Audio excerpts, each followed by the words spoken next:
নমস্কার বন্ধুরা, সুনিতার হেসেলে সবাইকে স্বাগত। প্রতিদিনের মতো আজও আমি চলে এসেছি আরেকটি নতুন রেসিপি নিয়ে।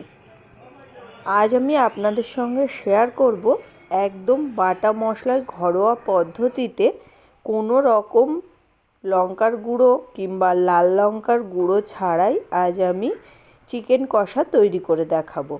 চলুন তাহলে রেসিপিটি শুরু করা যাক। এখানে দেখুন আমি ওভেনে একটা কড়াই বসিয়ে দিয়েছি। কড়াইতে দিয়ে দিয়েছি পরিমাণ মতো সর্ষের তেল। এবার আমি কেটে রাখা আলুগুলোকে প্রথমে দিয়ে দেব। বাঙালি কিন্তু আলু ছাড়া চিকেন কষা ভাবতেই পারে না, সেই কারণেই আমি এখানে আলু নিয়েছি। আলুর মধ্যে আমি লবণ আর হলুদ দিয়ে আলুটাকে কিন্তু খুব ভালো করে একটু ভেজে নেব। একেবারেই লালচে কালার করেই আলুটাকে আমি ভেজে নেব। এখানে দেখুন আমার আলুটা কিন্তু লালচে কালার করে ভেজে নেওয়া হয়ে গেছে। এবার এই আলুগুলোকে আমি তুলে নেব।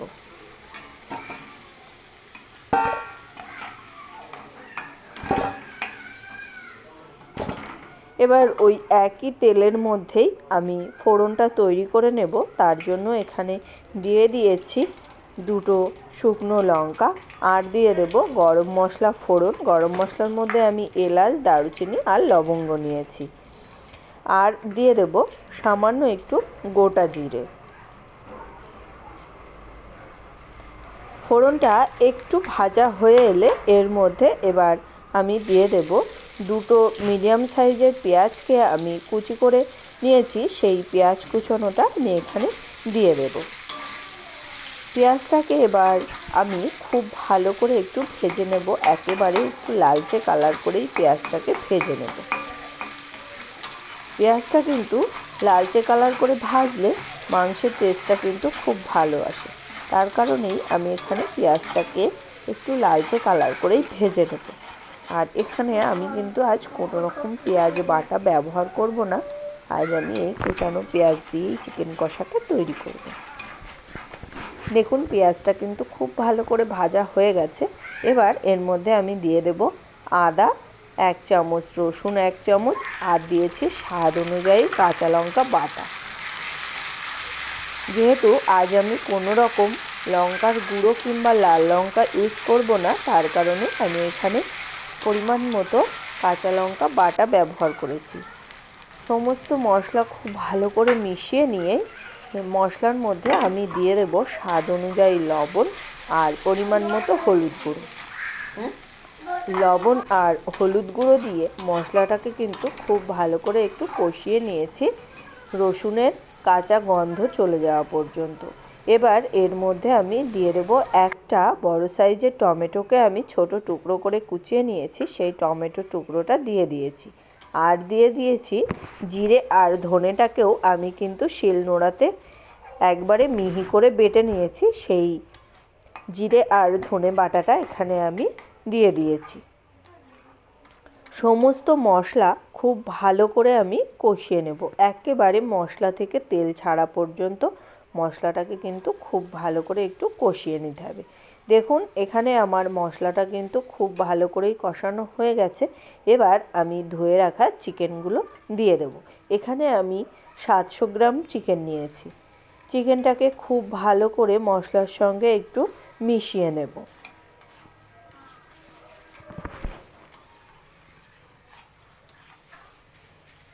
দেখুন এখানে আমি প্রায় 2 মিনিট মতো মশলার সঙ্গে চিকেনটাকে কিন্তু খুব ভালো করে একটু মিশিয়ে নিয়েছি। এবার আমি চিকেনটাকে একদম লো আঁচে ঢাকা দিয়ে 10 মিনিট রান্না করে নেব। তাহলে ফিরে আসছি বন্ধুরা 10 মিনিট পর। দেখুন 10 মিনিট হয়ে গেছে।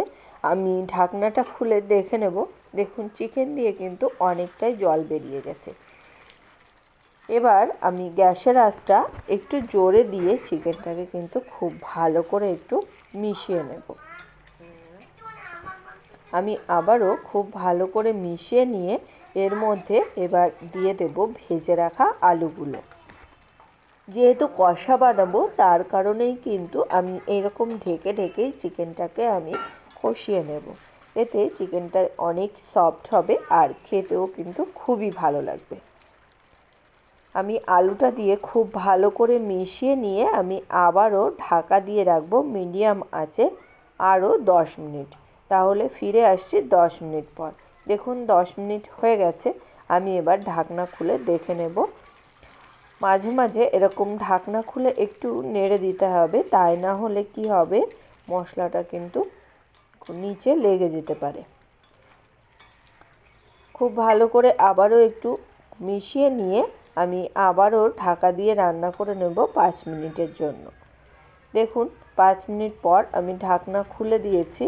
মশলাটার সঙ্গে মাংসটা কিন্তু খুব ভালো করে আমাদের কষানো হয়ে গেছে। এবার এর মধ্যে আমি খুবই সামান্য গরম জল দেব। এখানে আমি 1 কাপের মতো গরম জল ব্যবহার করেছি। খুব ভালো করে জলটা আমি মিশিয়ে নেব আর অবশ্যই চেষ্টা করবেন গরম জলটা দেওয়ার। গরম জল দিলে তরকারির টেস্ট কিন্তু খুবই ভালো আসে।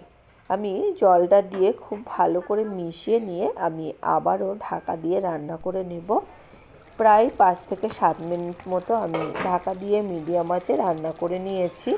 এবার আমি আবারও একটু খুব ভালো করে মিশিয়ে নেব। এখানে কিন্তু আমাদের চিকেন আর আলু দুটোই কিন্তু খুব ভালো করে সিদ্ধ হয়ে গেছে। এবার এর মধ্যে আমি দিয়ে দেব হাফ চামচ পরিমাণে গরম মশলার গুঁড়ো আর দিয়ে দেব বেশ কিছুটা পরিমাণে ধনেপাতা কুচি। এখন শীতের সিজন, ধনেপাতা কিন্তু সবার বাড়িতেই থাকে, সেই কারণেই এখানে আজ আমি একটু বেশি করেই ধনেপাতা কুচিটা ব্যবহার করেছি। খুব ভালো করে ধনেপাতা আর গরম মশলাটাকে মিশিয়ে নেব চিকেনের সঙ্গে। মিশিয়ে নিয়ে আমি আবারও 5 মিনিট ঢাকা দিয়ে রান্না করে নেব একদম লো আঁচে। তাহলে ফিরে আসছে 5 মিনিট পর। দেখুন 5 মিনিট হয়ে গেছে। মাংস থেকে কিন্তু খুব সুন্দর তেলটা রিলিজ হয়ে গেছে। এবার আমি চিকেনটাকে নামিয়ে নেব। এই রকম চিকেন কষা কিন্তু শীতের রাতে রুটি, লুচি, পরোটা কিংবা গরম ভাত, ফ্রাইড রাইস সবারই সঙ্গে কিন্তু খুবই ভালো যায়। তাহলে বন্ধুরা, আমার এই সহজ পদ্ধতির চিকেন কষার রেসিপিটি আপনাদের কেমন লাগলো অবশ্যই কিন্তু কমেন্ট করে জানাবেন। যদি ভালো লেগে থাকে তাহলে একটা লাইক করবেন আর সাবস্ক্রাইব করে পাশে থাকার অনুরোধ রইল। তাহলে আজকের মতো এই পর্যন্তই। আবার দেখা হবে নতুন কোনো রেসিপি নিয়ে। ভালো থাকবেন, সুস্থ থাকবেন। ধন্যবাদ।